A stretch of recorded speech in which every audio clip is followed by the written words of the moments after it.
এক ছিল সুন্দর জঙ্গল। সেই জঙ্গলে বাস করত একটি ভয়ঙ্কর বাঘ। সে খুবই ভয়ঙ্কর ছিল। সে একদিন জঙ্গলের রাস্তা দিয়ে হেঁটে হেঁটে যাচ্ছিল। এই শিয়ালটাকে তো কোথাও দেখতে পাচ্ছি না, কোথায় যে থাকে। ওদিক দিয়ে শিয়ালটি একা একাই বসেছিল এক গাছের নিচে। ওমা, সে কি? তোমাকে আমি খুঁজে বেড়াচ্ছি আর তুমি এখানে বসে আছো। তা আমাকে কি প্রয়োজন? তো খুলে বলো তো দেখি। তোমাকে প্রয়োজন এই জন্য যে তুমি আমাকে বুদ্ধি দিবে আর আমি শিকার করব। চলো দুজনে মিলে গিয়ে শিকার ধরি আজকে। তখনই তারা দুজন মিলে মুরগি খুঁজতে রামুর বাড়ির পিছনে দাঁড়িয়েছিল। আর হঠাৎ রামু শুনতে পেল, কিরে, এটা আবার কিসের শব্দ? পাত দিল কে? বাঘকে ধরিয়ে দেওয়ার জন্য চালাক শিয়াল এই কাজটি করেছে। আর রামু সেই শব্দটি শুনে বাঘ এবং শিয়ালকে তাড়া করতে শুরু করলো।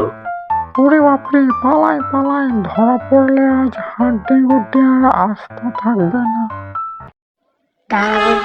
দাঁড়া বলছি শয়তান ভাগ, দাঁড়া দাঁড়া বলছি। এই বলে রামু তাদের দুজনকে তাড়া করতে শুরু করলো। বিক্রমপুর গ্রামে এক ধনী জমিদার ছিল, যার সম্পদ ছিল অনেক, কিন্তু তার মন খুবই নিষ্ঠুর ছিল। আর সে গ্রামবাসীদের জমি থেকে খড় আদায় করতে প্রতিদিন নতুন নতুন উপায় বের করত। একদিন জমিদার তার জমিতে কাজ করা এক কৃষককে খুবই কষ্ট দেয়। কৃষক, তার নাম ছিল রঘু, জমিদারের অত্যাচারে সে অসহায় হয়ে গ্রামবাসীদের কাছে নালিশ জানাতে সে গায়ের রাস্তা দিয়ে হেঁটে হেঁটে যাচ্ছিল। একদিন সেই কৃষক গ্রামের মানুষদেরকে একত্রিত করে জমিদারের বিরুদ্ধে অত্যাচারের প্রতিরোধ গড়ে তোলার জন্য সে গ্রামের সবার সাথে আলোচনা করছিল। গ্রামবাসীরা বুঝতে পারে সবাই একত্রিত হয়ে কাজ করলে গ্রামের জমিদারের অত্যাচার থেকে মুক্তি পাওয়া যাবে। এই গল্পটি থেকে আমরা এটাই শিখতে পেলাম যে একসাথে কাজ করার থেকে সবাই মিলে কাজ করলে কোনো কিছুই অসম্ভব নয়। কৃষ্ণপুর গ্রামে রমেশ এবং তার স্ত্রী এবং তার একটি ছোট্ট ছেলেকে নিয়ে সে বসবাস করত। তারা খুবই গরিব ছিল। মা, স্কুলে যাচ্ছি, আসতে একটু দেরি হতে পারে আজকে।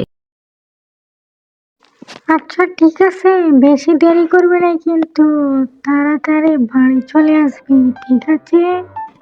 এই কথা বলে বান্টি তার স্কুলের ব্যাগটি নিয়ে গ্রামের রাস্তা দিয়ে হেঁটে হেঁটে তার স্কুলে যাচ্ছিল এবং তার মাকে আজকে সে বলে আসছে দেরি হবে।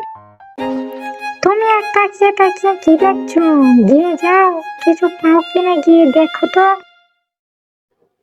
আচ্ছা ঠিক আছে, যাচ্ছি। আজকে ওই পাশের গ্রামটাতে যাব, গিয়ে ওই জঙ্গল থেকে দেখবো কিছু পাওয়া যায় কিনা। তখনই রমেশ কাঠ কাটার উদ্দেশ্যে রওনা দিল। আরে, কি বুলডাই না হয়ে গেল! কাঠ যে কাটতে এসেছি, পোড়ালাই তো বাড়িতে রেখে এসেছি। আচ্ছা যাই দেখি। এতক্ষণে হয়তো বান্টি স্কুলের ভিতরে প্রবেশ করে ফেলেছে আর সে দেখতে পেল তার বন্ধুরা খেলা করছে।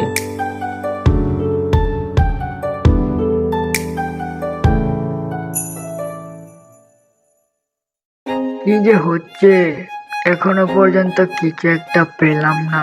কোড়ালটা বাড়িতে রেখে এসে কি ভুলটাই না করে ফেলেছি। এই এই, কে পেছনে? কে? কিছু একটা তো আছে পেছনে। সে পেছন ফিরে দেখতে পেল তার সামনে এক বিশাল বাঘ। সে আর কি করবে, ভয় তো আর পাওয়া যাবে না। সেজন্য সে বাঘের সাথে কথা বলতে শুরু করলো।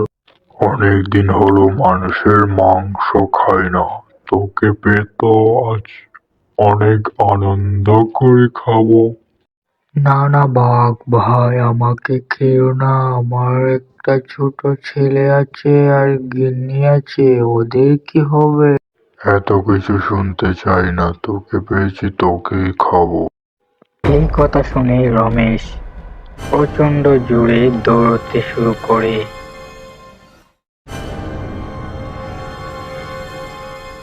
শিয়াল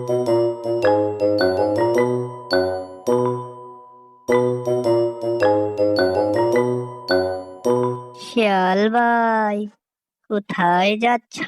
শিকারে যাচ্ছে, তুমি আমার সঙ্গে যাবে? কোন জঙ্গলে যাবে তুমি আজকে? এই তো সামনের উত্তর পাড়ার জঙ্গলের দিকে যাব।